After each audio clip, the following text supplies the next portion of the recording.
Maintenant rendu à la dernière étape de notre problème qui consiste en l'application du critère de Galerkin pour calculer notre degré de liberté inconnu à 2. Donc, le critère de Galerkin nous dit qu'on doit intégrer dans tout le domaine de solution, donc ici c'est un problème qui commençait en 1 et qui finissait en 2, le résidu, fonction de x, fonction du degré de liberté inconnu, soit ici la fonction de base associée à ce degré de liberté-là, dx, égale 0. Donc ici, on n'a qu'un seul degré de liberté, donc on n'aura qu'une seule équation à résoudre pour trouver la valeur numérique de notre degré de liberté inconnu. Donc si on développe, donc l'intégrale entre 1 et 2, notre résidu ici vaut moins 1 tiers plus A2 moins 2 plus 4x. Donc ça, c'est notre résidu. Et notre fonction de forme, notre fonction de base, ici, c'est 3 moins 4x plus x2. 3 moins 4x plus 2 x. Et ça doit être égal à 0. Donc, ce qu'on va faire, c'est qu'on va développer tout le polynôme qui se trouve ici dans l'intégrale. Donc, j'ai l'intégrale en moins 1 entre 1 et 2. Donc, je vais faire le moins 1 tiers fois le terme phi2. Donc, ça va me donner ici moins 1 plus 4 tiers x moins ici x2 sur 3. Ça, c'est le premier terme ici. Plus le terme ici à 2. Je vais avoir moins 2 plus 4x qui multiplie 3 moins 4x plus x2. Et x égale à 0. Et je vais développer ce terme-là sur une autre page. Donc, je vais copier ici. Je vais l'emmener, autrement, je n'aurai pas assez de place.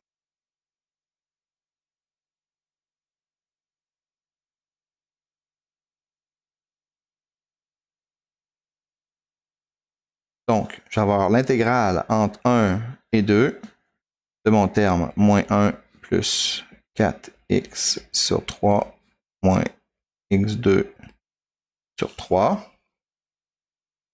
Ici, plus le terme A2. Maintenant, je vais développer le produit. Donc, je vais avoir ici moins 6 plus 8x moins 2x2 plus 12x moins 16x carré plus 4x3. Donc maintenant, je vais pouvoir exprimer mon polynôme au complet.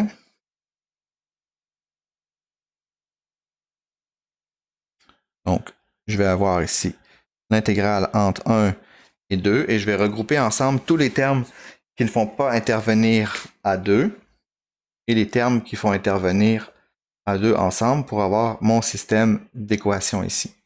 Donc, j'aurai un terme ici 1 tiers et là j'aurai moins 3 plus 4x moins x2 dx. Donc ça, c'est le premier terme de mon intégrale ici. Donc ça, c'est ce terme-là ici. Plus, ici, l'intégrale de 1 à 2. À 2. Et là, je vais simplifier ici ce que j'ai dans ma parenthèse. Donc, j'ai moins 6 qui est tout seul. Maintenant, les termes en x, j'ai 8x ici. J'ai 12x là. Donc, ça va me faire 20x. Par la suite, les termes en x2, moins 2x2, moins 16x2. Donc, ça me fait moins 18x2.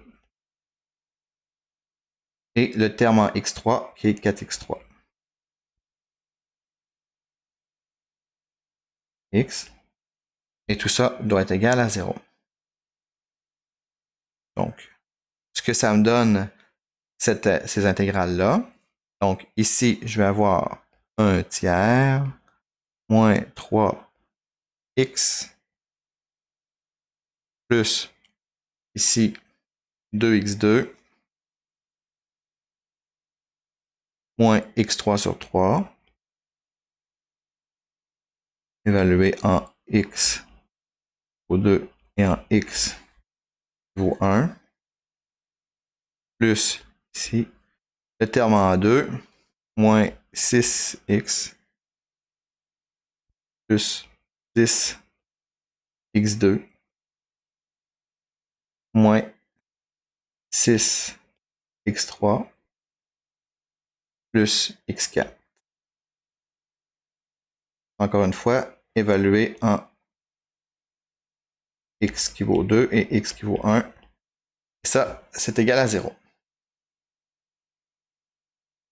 Donc, si je fais le calcul ici de cette quantité-là, donc je vais remplacer les x par 1 et par 2.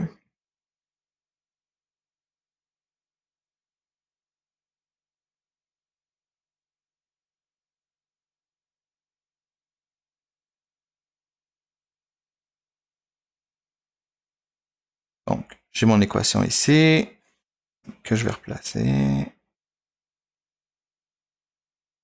Et là, il me reste ici qu'à remplacer les termes x par 2 et 1. Donc, allons-y. Donc, j'ai 1 tiers ici pour la première équation. J'ai moins 3. Ici, je vais avoir x qui vaut 2 moins x qui vaut 1. Donc, 2 moins 1. Plus ici, 2. Donc, 4 moins 1. Ici, moins 1 tiers. Et ici, je vais avoir 8 moins 1. Okay, donc, ça, c'est pour le premier terme. Plus à 2. Donc, moi ici, moins 6, 2 moins 1. Par la suite, je vais avoir ici plus 10, 4 moins 1.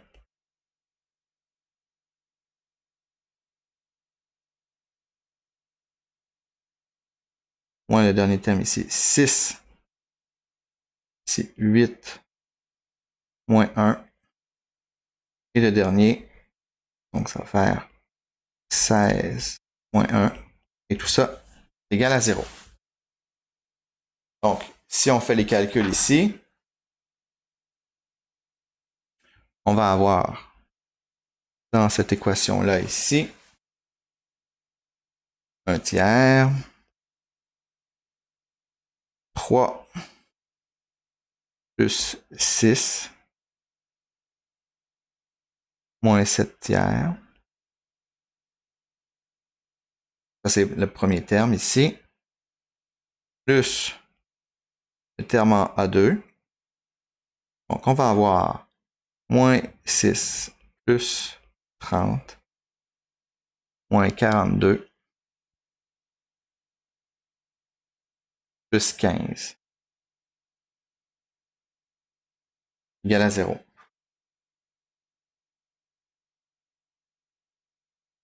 Donc, je peux tout mettre ça ici sur 9. 1 neuvième. Donc, ça me fait 9. Ici, il y a moins 3. Donc, moins 9 plus 18 moins 7. Plus, ici, A2. A2. Donc, moins 6 plus 30, ça fait 24. Moins 42 fait moins 18. Plus 15, ça fait moins 3. Et ici, égal à 0. Donc ici, ce que je vais avoir ici moins 9 plus 18 fait 9. Moins 7, 2. Donc je vais avoir ici que 2 sur 9 moins 3 à 2 égale 0. Ça me donne ici que A2 est égal à 2 sur 27. Donc, je viens de calculer ici mon degré de liberté qui est inconnu. en appliquant mon critère de Galerkin. Et ça me donne au final que U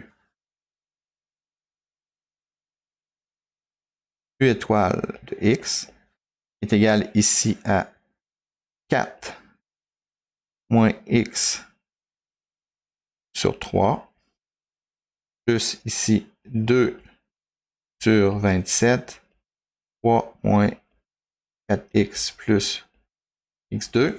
Donc, on rappelle ici que ça, c'était ici pi0. Ça ici, c'était pi2. Maintenant, si je regroupe tout ça ensemble, ça va me donner ici que c'est 1 sur 27, 42 moins 17x plus 2 x2. Donc ça, c'est ma fonction d'essai U étoile de x, qui est ma solution approchée de l'équation différentielle qui se trouve dans le transparent qu'on voit en onglet en bas à droite, avec la fonction d'essai qui contient 3 degrés de liberté. Dans la prochaine capsule, nous verrons l'adéquation de cette solution-là par rapport à la solution exacte et le genre de précision qu'on obtient si on augmente le degré du polynôme.